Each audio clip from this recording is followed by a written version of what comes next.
ये कहानी है लाहौर के एक पुराने मोहल्ले की, जहां लोग मानते थे कि अजान के बाद दरवाज़ा खोलना मुसीबत को बुलावा देना होता है। इस कहानी की नायिका है हाजिरा, एक पर्दा नशीन और अल्लाह से डरने वाली लड़की, जो अपने छोटे भाई अरहम और विधवा माँ के साथ रहती थी। उनका घर मस्जिद के ठीक पीछे था। हर अजान की आवाज़ उनके घर को रूहानियत से भर देती थी।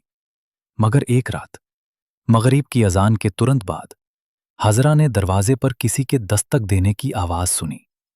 उसने खिड़की से झांका। एक औरत सफेद बुर्के में खड़ी थी, सिर झुका हुआ, हाथ में तस्बीह। उसने कहा, बेटी, पानी मिलेगा?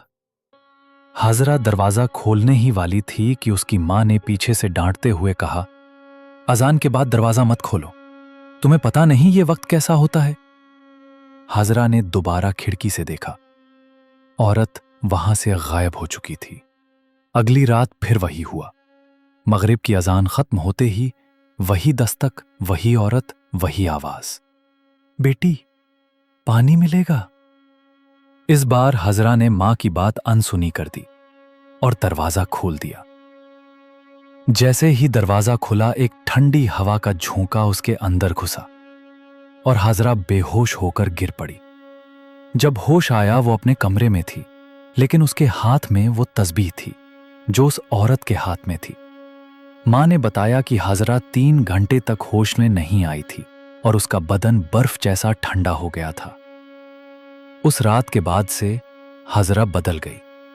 वो रात के वक्त अकेले बैठकर कुरान की आयतें उल्टी पढ़ने लगी, अजान की आवाज सुनकर चीखने लगी और खिड़की से बाहर घंटों घूरती रहती। मां घबरा गई और एक आलिम को घर बुलाया। आलिम ने पूरी तिलावत के बाद बताया, ये औरत इंसान नहीं थी, ये नारी जिन्नात की मलिका है। ये हर उस घर पर कब्जा करना चाहती है जो पाक हो, जिसमें तिलावत होती हो। जिस घर का दरवाजा अजान के बाद खुल जाए, वो उसे अपनी मुराद समझती है। अलाज शुरू हुआ।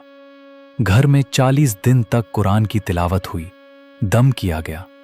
हाजरा की हालत कुछ बेहतर होने लगी, लेकिन 40वें दिन इशा की नमाज के बाद सबको लगा अब सब ठीक है।